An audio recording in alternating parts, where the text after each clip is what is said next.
Hello बच्चों, चलिए प्रश्न को देखते हैं। प्रश्न है, निम्नलिखित प्रत्येक को अभाज्य संख्याओं के गुणनफल के रूप में व्यक्त कीजिए। संख्या है 3072। प्रश्न को हल करने से पहले जो इसकी मुख्य अवधारणा है उस पर विचार करते हैं। तो इस प्रश्न के लिए जो मुख्य अवधारणा है वह है अभाज्य गुणनखंड, अर्थात हम यहाँ पर यह देखेंगे कि अभाज्य गुणनखंड क्या होते हैं। तो किसी संख्या को अभाज्य संख्याओं के गुणनफल के रूप में लिखना अभाज्य गुणनखंड कहलाता है। संख्या है 3072।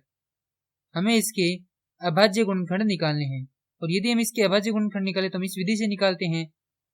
तो 3072 में सबसे छोटी जो अभाज्य संख्या है वह होती है 2, उसका भाग लगाएंगे तो 2 का भाग इसमें जा रहा है तो हमें प्राप्त होगा 1536। फिर से 2 का भाग लगाएंगे तो हमारे पास आएगा 768। फिर से 2 का भाग लगाएंगे तो हमारे पास आएगा 384। फिर से 2 का भाग लगाएंगे तो हमारे पास आएगा 192। फिर से 2 का भाग लगाएंगे तो हमारे पास आएगा 96। फिर से 2 का भाग लगाएंगे तो हमारे पास आएगा 48। फिर से 2 का भाग जा रहा है तो यहाँ से हमारे पास प्राप्त होगा 24। फिर से 2 का भाग जाएगा तो आएगा 12। फिर से 2 का भाग लगाएंगे तो आएगा 6। फिर से 2 का भाग लगाएंगे तो आएगा 3। अब 3 में 2 का भाग नहीं जाता है, उसके बाद आती है अभाज्य संख्या 3। तो 3 में 3 का भाग जाता है तो हमारे पास आएगा 1।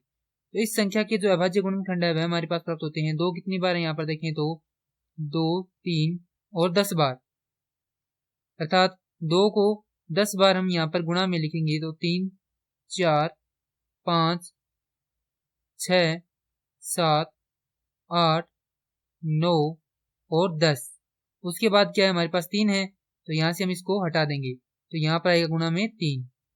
तो दी गई संख्या 3072 के जो अभाज्य संख्याओं के गुणनफल रूप है वह इस रूप का होगा और ये क्या हमारे प्रश्न का उत्तर है। मैं आशा करता हूँ कि यह प्रश्न आपको समझ में आया होगा। धन्यवाद।